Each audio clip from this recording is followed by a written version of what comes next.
So From Software just dropped the trailer for the Shadow of the Erdtree DLC, and it is amazing.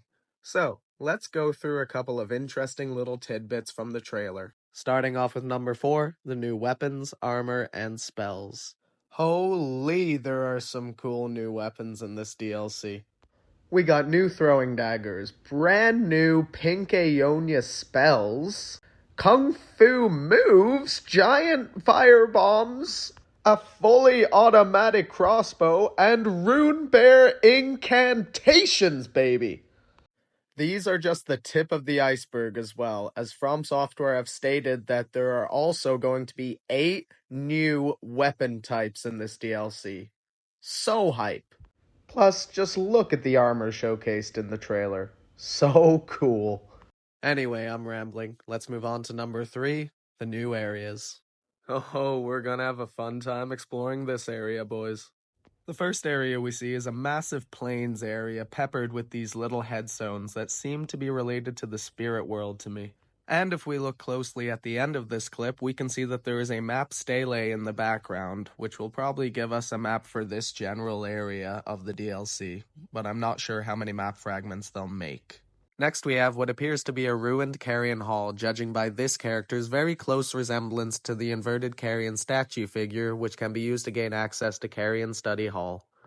Next we have what looks like a Death Blight swamp. The devs really do hate us. Better bring some neutralizing boluses, boys. Next we have what looks like some kind of dungeon filled with these hanging grate jars. God, they just can't get a break, can they? I swear, if anybody so much as touches Jar Baron in this DLC, I will raze the lands between to the ground. He's too precious for this world.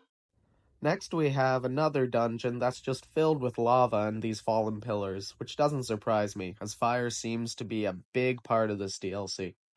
Next we have what looks like a legacy dungeon that's affected by gravity magic if we look at the stones floating in the background. Could this be the fort of a sect of the Celian sorcerers? Is it another falling star beast? Is Radon back? We'll just have to wait and see. And at the end, we get this beautiful shot of a corrupted Erdtree with a fortress beneath it. And if we look closely, we can see that it's shrouded in a veil, not unlike the Concealing Veil talisman. Is this how this land has remained hidden for so long? We'll just have to wait and see. At number 2, we have the new enemies. Are you guys ready to be crushed by all these new enemies? I know I am. Judging by the trailer, there seems to be a lot of different factions of enemies in this DLC, like this giant burning Wickerman, who seems to have the head of Medusa on him.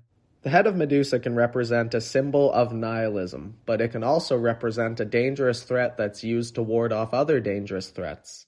Judging by this symbolism, I'd wager that this particular enemy is kind of a wild card under nobody's control. It could be guarding an important area in the DLC and just left alone by the greater powers, not unlike Shelob from The Lord of the Rings. Either way, it's an awesome looking boss and I can't wait to fight it.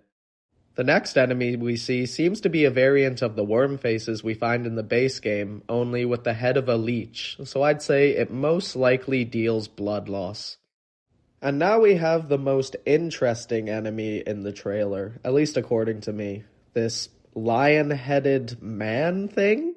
If we look closely, we can see that it has omen horns on its head, and if we look closer still, we can notice 3 different sets of hands protruding from its cape. So, this enemy is 3 people stacked on top of each other. So, 3 people inside of a lion costume that has omen horns. There's only one character I can think of that these guys are trying to emulate, and that's Godfrey, the father of the twin omens, Moog and Morgoth. Maybe these guys are worshippers of Godfrey, or maybe Morgoth's back from the dead. We'll see. Next we see some candlestick-bearing enemies who also seem to have omen horns as well. I'm glad the omens are getting some love in this DLC. And now we get a very cool enemy. This red-clothed woman fighting in a field of blue flowers. The manner in which she fights bears a striking resemblance to the descriptions given to the techniques of the blind swordsman, who was Melania's teacher.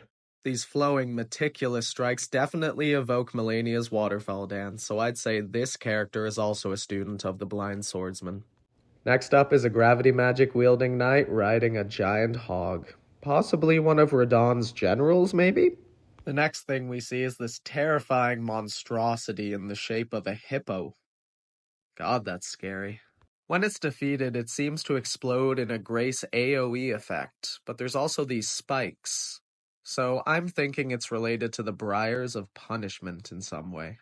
Next up is a skeletal figure riding a horse. And I'll be honest, I have no idea who this guy is, but his head does remind me of the humanity sprites from the Dark Souls series. Next up is this tortured soul with a malformed sword embedded in his head. We see him earlier in the trailer in this painting with an unknown woman, so I'm thinking this might be a Sister Frida and Father Ariandel type deal, where this guy is being kept prisoner by her. Or he could be a distant relative of the Golden lineage.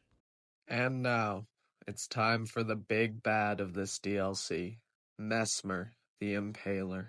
How do we know his name? From the Bandai Namco store, of course. Geez, $250? That's a bit rich for my blood. So, what do we know about this guy? Well, we know he's a child of America based on this dialogue.